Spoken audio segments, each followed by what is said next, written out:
UDF-ൽ നിന്നും പ്രവർത്തകർ കൂട്ടത്തോടെ CPM-ലേക്ക് ഒഴുകുകയാണ്. കഴിഞ്ഞ ദിവസങ്ങളിലാണ് RSP, കോൺഗ്രസ് എന്നീ പാർട്ടികളിൽ നിന്നും കൂട്ടത്തോടെ പ്രവർത്തകർ രാജിവെച്ച് CPM-ൽ ചേർന്നത്. കൊല്ലം ജില്ലയിൽ നിന്നാണ് RSP-യിൽ നിന്ന് നേതാക്കൾ ഉൾപ്പെടെ കൂട്ടത്തോടെ രാജിയുണ്ടായത്. 75 പേർ CPM-വുമായി സഹകരിച്ച് പ്രവർത്തിക്കാൻ തീരുമാനമെടുത്തു. മേക്കോൺ കാഷ്യൂ ഡെവലപ്മെൻറ്റ് കോർപ്പറേഷൻ ഫാക്ടറിയിൽ കൊല്ലം ലോക്സഭാ മണ്ഡലം LDF സ്ഥാനാർത്ഥി മുകേഷിന് നൽകിയ വരവേൽപ്പിൽ രാജിവെച്ചവർ എത്തിയവർക്ക് ഇടതുമുന്നണി സ്വീകരണം നൽകി അവരെ സ്വീകരിച്ചു.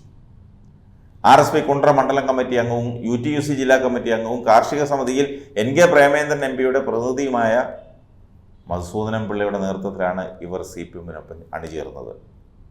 UDF-ലെ അവഗണനയും UTUC-യുടെ നിരുത്തരവാദിത്വപരമായ നിലപാടും അതിൽ പ്രതിഷേധിച്ചാണ് ഇവർ രാജിവെച്ചത്.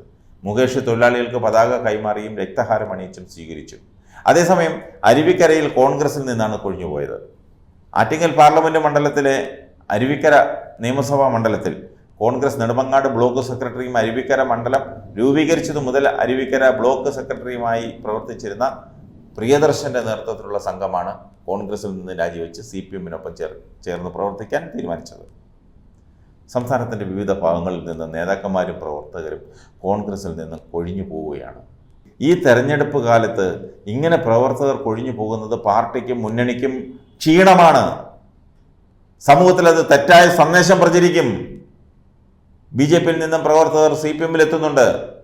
BJP ചാക്കുമായി നേതാക്കളെ പിടിക്കാൻ ഇറങ്ങിയപ്പോൾ ചാക്കിൽ കിടന്ന BJP-ക്കാർ മറുകണ്ഠം ചാടുകയാണ്.